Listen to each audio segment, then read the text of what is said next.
Je t'attendais, je voulais te parler. Depuis quand as pris-tu conscience de ton rôle de sauveur? Tu sais, la sensation de toujours passer tes besoins après les autres, toujours être dans l'accompagnement de l'autre, dans le développement de l'autre. Et ça, tu fais ça depuis tellement longtemps, depuis tellement d'années, voire depuis toujours. Mais où en es-tu aujourd'hui?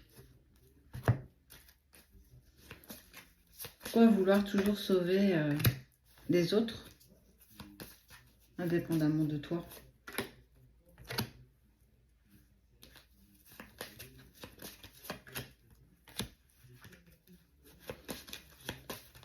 Pourquoi toujours te sacrifier au profit des autres? Pourquoi toujours laisser passer les besoins émotionnels des autres avant les tiens? Quand as-tu pris conscience que tu étais toujours et perpétuellement dans le sacrifice et dans le syndrome de sauver tout le monde? Est-ce que tu penses que c'est quelque chose qui t'apporte quelque chose? Alors dans la globalité, je vais te dire oui. Parce qu'on a la sensation d'exister au travers des yeux des autres. Je te dis ça parce que je l'ai longtemps expérimenté ça. La sensation d'être quelqu'un d'importante. Alors aux yeux des personnes qu'on aime profondément, nos familles, en avant-garde, et après de nos partenaires de vie, et après de nos amis, et après dans notre travail, toujours la sensation de devoir toujours se dépasser, de presque toujours faire beaucoup plus que les autres pour avoir sa propre place.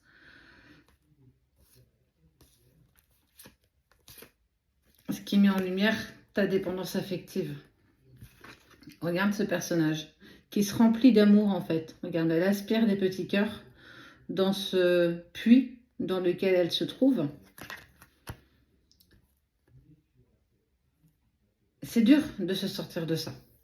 C'est dur de sortir de cette dépendance parce que on cherche simplement l'amour, la reconnaissance, le regard bienveillant de tes parents, de ton conjoint, de tes enfants. Parce que, en premier, ça montre un manque de confiance en nous, d'estime de soi, de se sentir légitime d'eux, mais qu'à partir du moment où on a l'approbation des personnes qui comptent pour nous, en fait, on vit notre vie par superposition. Tu as calqué ta vie en fonction des personnes qui étaient dans ta vie. Donc, à partir de quand tu t'es aperçu que tu étais dans ce rôle de sauveur?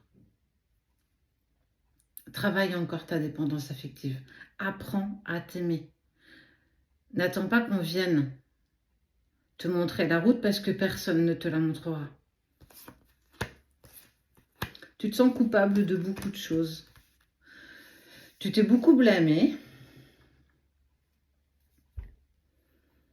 Apprécie toutes les facettes de ta personnalité, de qui tu es, de comment tu vibres, de comment tu interagis avec les autres. Plus tu extérioriseras ce que tu as sur le cœur, plus ce sera facile aussi pour les autres de savoir qui tu es véritablement. Et simplement le fait de déjà commencer à oser dire non.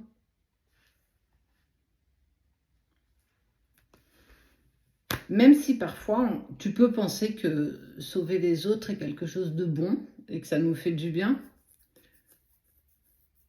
c'est compliqué quand même. C'est usant et fatigant. Ton âme s'élève pour te connecter aux signes qui te sont envoyés. Tu as des signes et on te dit que tu as la capacité de réussir et que tes projets vont vers le succès. Il faut parfois oser fermer des portes pour en ouvrir de nouvelles et moins tu seras dans ce syndrome de sauveur, plus ce sera facile de mettre en place beaucoup plus de choses pour toi. C'est une vieille habitude, c'est une vieille croyance, une ancienne vérité qui ne fait peut-être plus partie de ta vie aujourd'hui. Il faut que tu te transformes, il faut que tu n'hésites plus à exprimer ce que tu ressens, ce que tu vis,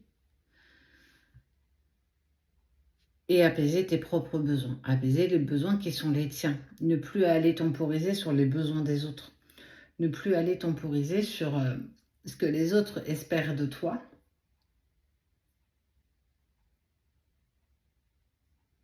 parce que la vie, elle est trop courte. Parce que la vie, elle passe tellement vite. Et qui aura de regrets? Toi ou l'autre?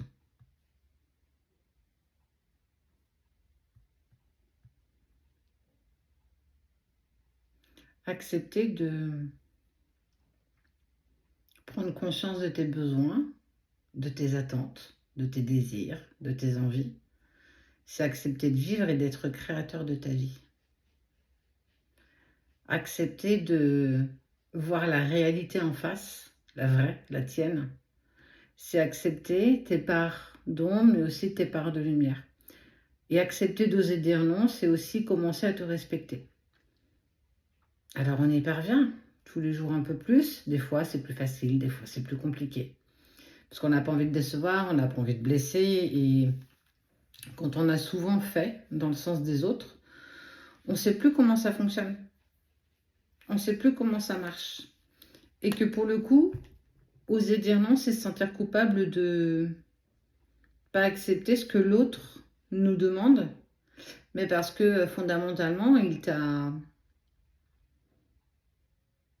mis dans cette case où tu faisais partie des gens qui disaient oui. Oui à tout, oui à l'improbable. Par dépendance affective, par manque d'amour, parce que tu as manqué d'amour. Mais le pire, c'est que tu n'en tiens même pas rigueur aux autres.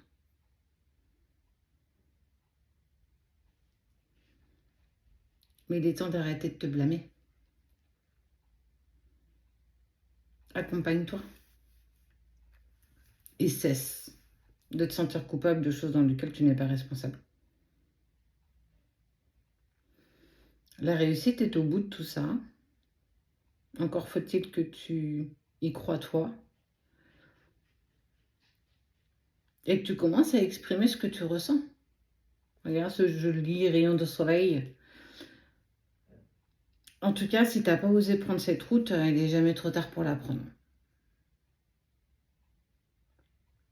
Mieux vaut tard que jamais.